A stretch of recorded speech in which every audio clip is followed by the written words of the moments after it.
Первый день масленичной недели – понедельник, и еще его именуют «встречей». В этот день в специализированном детском доме поселка Серебряный Бор накрыли столы и встретили Масленицу первым блином. Кроме того, дом украсили к празднику и встречали здесь гостей.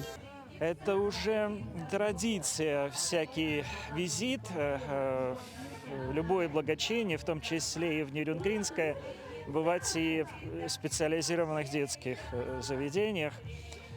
Во-первых, узнавать о жизни, о проблемах, об успехах, а где возможно и свою помощь приложить. Если говорить о духовной поддержке, то она особо здесь нужна и детям, и, безусловно, этим героическим воспитательницам, которые с большим сердцем, с большой любовью женской, материнской относятся к этим крошкам.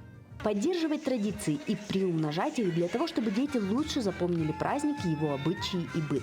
Так, одна из традиций, которая существовала и еще на Руси – катание на лошадиных упряжках. Издавна принято было объезжать деревню вокруг по часовой стрелке, как бы помогая солнцу быстрее двигаться. Сегодня это развлечение детям было организовано с помощью фермерского хозяйства семьи Егоровых из села Большое Хатыми.